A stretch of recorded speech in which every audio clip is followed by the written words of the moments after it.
Car-free Sunday ngayon sa Pasig. So, it's Linggo. So, kapagka car-free Sunday, nakasarado yung isang lane doon sa tapat ng simbahan papuntang munisipyo, yung ginagawang munisipyo. So, excited ang mga aso. Sobrang tagal ko silang hindi na-walk. Hindi ko din alam bakit. Charis.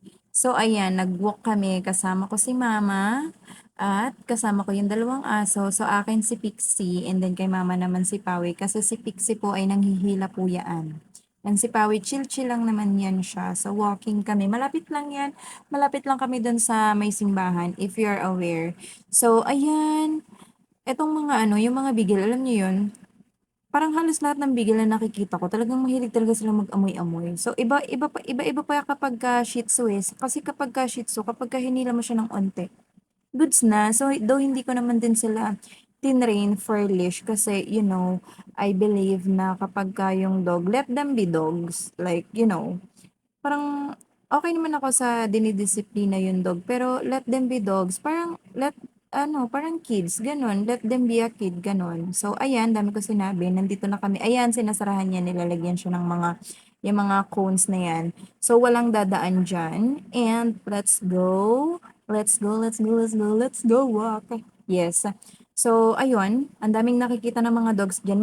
Ayan, yung puting aso na yan. Ang sobrang cute. Grabe, ang galing niyan sumakay sa ang galing niya sumakay sa electric bike, nakatayo lang siya. Naalala ko tuloy yung aso namin si Guardian. Wala nga siyang leash eh. And then yan, chill-chill lang yung aso ko maglakad. So medyo mahaba din naman yan. I don't know kung ilang meters yan, pero mahaba din yan. And like, minsan nakakalimang balik kami, ganyan, kapag ka walking-walking lang. Pero kapag ka takbo-takbo, nako, Diyos me. Ano din naman, talagang halhal ang mga aso. So, ayan, feeling ko, ayun, may nakita na sila, may stray. Marami din kasing stray dyan, pero may mga color sila. Naawa nga ako kasi parang nangihina yung stray. Kung marami lang akong pera, 'di ba, ay hindi naman talaga ako mahilig sa aso. Alam niyo ba yon? I'm not a dog person talaga. So, itong dog ko, niregalo to sa akin ng girlfriend ko. Hindi pa kami, binigyan niya ako ng dog. And inuwi ko siya dito sa Pasig. So, yun, nag-start yun do'n and hindi na nawala hanggang sa nakaampon ako ng pusa. Yes. And hindi ko sila kayang bigyan ng like 1 meal a day lang. Talagang spoiled sa akin ng mga aso. So, yan, since Car-Free Sunday, may program talaga yan dito sila sa Pasig na yung yung mga nagsiserve sa like public, ano ba 'to?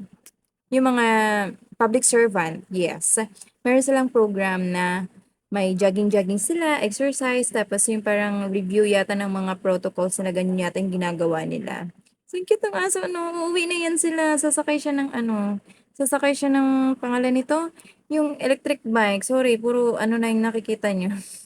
Puro semento na, puro kalsada na lang yan siya. Si Pawi, pagod na yan. Pagod na yan siya talaga. So, ayan, nakarating kami dyan kasi nag-jogging-jogging na nga yung mga naka-blue kanina. So, ikot kami dyan. Padalawang ikot na yan namin. 'Di ba ang dami ding naglalakad. Diba, halhal na siya. Lawit ang dila. At bagong ulan yan. Sobrang putik niya talaga. Tawang-tawa talaga ako sa kanya kasi ayan, ang dami niyang tilamsik. Tas itong isa na 'to, tingnan mo lawit na ang dila. Umuwi na pala kami. Ang dami pala, bitin pala ang aking video. Ay naku, ang dami kong baon na ang dami kong baon na plastic hindi naubos. So, uwian na pala yan. Nakatatlong balik lang ata kami diyan kasi si Pawi ay hindi na niya kinaya. Ang Shih Tzu ay lumagapak na. Dumapa na lang siya basta.